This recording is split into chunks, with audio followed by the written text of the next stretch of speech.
তো আজি আমি ক'ত আছো আপোনালোকক দেখাই আছো চাওক কৈ আছো মই ক'ত আছো চাওক যিমান গাড়ী দেখা পাই আছে সব নম্বৰত আছে এইটো মোৰ গাড়ী ময়ো নম্বৰত আছো এই সব গাড়ী আনলোড হোৱাৰ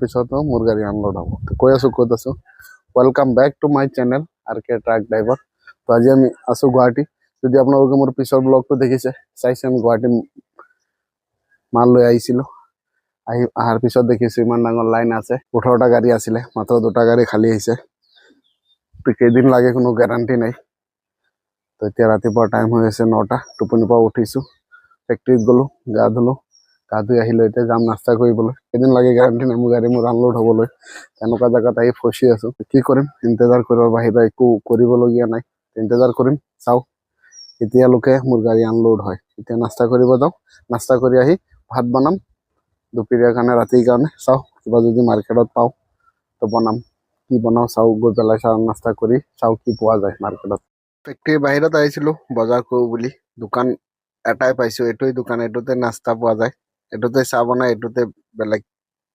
বজাৰ অলপ পোৱা যায় তাকেই চাওঁ আশে পাশে দেখক একো পোৱা নাযায় তো আমি বজাৰৰ ফালে গৈছিলোঁ মাছ বিচাৰি তো মাছ একো নাপালোঁ দোকান এটা পালোঁ তাত চাহ খালোঁ আৰু কণী লৈ আহিছিলোঁ এই কণী বনালোঁ কণী দি বিলাহী দি ফ্ৰাই কৰিছিলোঁ আৰু কণী বইল কৰিছোঁ আৰু ভাত কণী 2 কোৱালিটি কণী বনাইছোঁ আৰু ভাত বনাইছোঁ ভাত খাম তো ভাত খাওঁতে এতিয়া কোম্পানীৰ পৰা চিকিউৰিটি ফোন কৰিছে আনলোড হ'ব মোৰ গাড়ী বাকী যিমান লাইনত লাগি আছে সেইটাত মাকৈ আছে মোৰ গাড়ীত চাউল আছে সুধি তো কৈছে মোক সাজু হৈ থাকিবলৈ কাৰণে গাড়ী এটা আনলোড হৈ আছে এইটো হ'লে মোৰটো আনলোড হ'ব পাৰে মোক সাজু হৈ থাকিব কৈছে শুনি পেলাই মনটো খুচি হৈ গ'ল যিহেতু গাড়ীটো আনলোড হ'ব তো এতিয়া ভাত খাওঁ ভাত বনোৱা হৈ গ'ল আমাৰ তো ভাত খাম এতিয়া ভাত খাই সাজু হৈ থাকিম আকৌ এবাৰ ফোন আহিলে গাড়ী আনলোডৰ কাৰণে যাম তো ফাইনেলি আমাৰ গাড়ী আনলোড হ'ব তো ফাইনেলি গাড়ী আমাৰ লগাই দিলোঁ আনলোডিঙত চিকিউৰিটি ফোন কৰিছিলে আনলোডিঙত লগাবৰ কাৰণে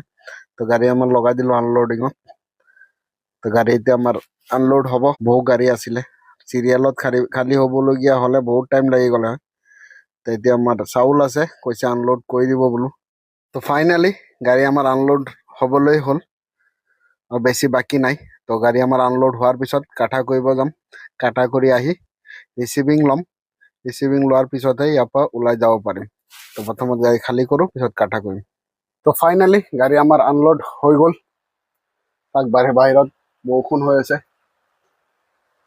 তো গাড়ী আমাৰ আনলোড হৈ গ'ল তো গাড়ী কাটা কৰিলোঁ কাটা কৰি ৰিচিভিঙো পালোঁ আমি ৰিচিভিঙো লৈ ল'লোঁ তো গাড়ী আমাৰ মালটো ৰাখাই আছে টাইলছ লোড হ'ব আমাৰ তো খালী নহ'ব বুলি টেনশ্যনত পৰি আছিলোঁ যে খালী নহ'ব তো ফাইনেলি খালী হৈ গ'ল তো ইয়াৰ পৰা খালী কৰি ৰিচিভিং লৈ ল'লোঁ গাড়ী ছাইডত লগাই দিলোঁ ইয়াৰ পৰা ৰাতি ওলাম ৰাতি ওলাই গৈ টাইলছৰ জেগাত লগাম কালি টাইলছ লোড হ'ব আমাৰ গুড মৰ্ণিং গাইজ ৰাতিপুৱা হৈ গ'ল ৰাতি আমি আহি গৈছোঁ য'ৰ পৰা লোড হ'ব টাইলছ আমাৰ লখৰা এয়া দেখক গাড়ী ইয়াত ৰখাই ৰাখিছোঁ নীলা গেটটোৰ ভিতৰত লোড হ'ব এতিয়া টাইম হৈছে ৰাতিপুৱা 9:30 নাস্তা কৰিলোঁ তো এতিয়া লোডিঙত যাম লেবাৰো আহিছে মাতিছে তো বলক লোডিঙত লগাওঁ প্ৰথমত গাড়ী তো দুখৰ খবৰ লেবাৰো আহিছিলে গাড়ী লোড কৰিব লগাব ক'লে এতিয়া ওপৰৰ পৰা অৰ্ডাৰ আহিছে গাড়ী মোৰ লোড নহয় আজি লোড নহয় কাইলৈ লোড হ'ব আজি কিবা প্ৰব্লেম আছে মাল ষ্টক নাই নে কিবা প্ৰব্লেম আছে গাড়ী আজি লোড নহয় তো উপায় নাই কি কৰিম কালি লোড কৰিব লাগিব এই দিনটো বহিম ভাত বনাম খাম আৰু টোপনি মাৰিম তো এতিয়া ৰাতি হৈ গ'ল জানেই গাড়ী আমাৰ লোড নহ'লে দুপৰীয়া খালোঁ হোটেলত ভাত বনোৱা নাছিলোঁ এতিয়া ৰাতি ভাত বনাইছোঁ মাছ আনিছিলোঁ গৈ পেলাই বজাৰত গৈ মাছ আনিছিলোঁ মাছ বনাইছোঁ আৰু ভাত তেতিয়া ভাত খাই হৈ থাকিম গাড়ীটো লোড নহ'লে কালি লোড হ'ব ৰাতিপুৱা কালি ৰাতিপুৱা দেখাম বাৰু আপোনালোকক লোডিং তো এতিয়া ভাত খাই মাছ বনাইছোঁ ভাত খাই শুওঁ দেখা হ'ব আপোনালোকৰ লগত আকৌ কালি ৰাতিপুৱা এইটো দিনটো এনেই গ'ল তো ফাইনেলি গাড়ী আমাৰ লোড হৈ গ'ল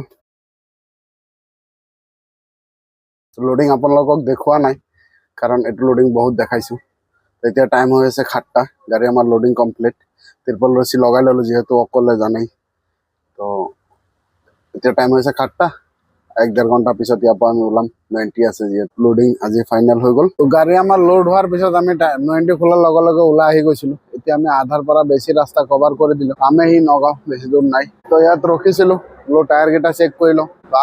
আগতেতো টায়াৰ চেক শংকৰে কৰিছিলে।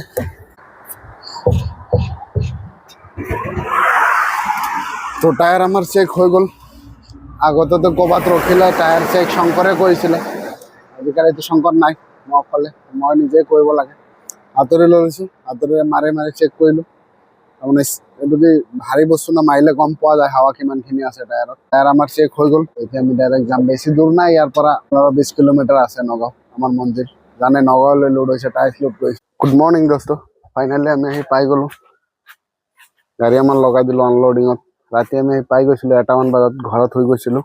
এতিয়া টাইম হৈ আছে ৰাতিপুৱা 9টা। গাড়ী আমি লগাই দিলো আনলোডিঙত। তো এতিয়া গাড়ী আনলোডিং হ'ব। গাড়ী ওচৰতে থাকিব লাগিব, যিহেতু হেণ্ডিমেন নাই। গাড়ী অলপ আগে পিছে কৰিব লাগিব। দুটা গুদামত মিলাই আনলোডিং হয়। এইটোত সেইটোত দুটা গুদাম মিলাই আনলোডিং হয়। তো গাড়ী আনলোড কৰোঁ। তো ফাইনেলি গাড়ী আমাৰ আনলোড হৈ গ'ল। এতিয়া টাইম হৈ আছে আবেলি 3টা।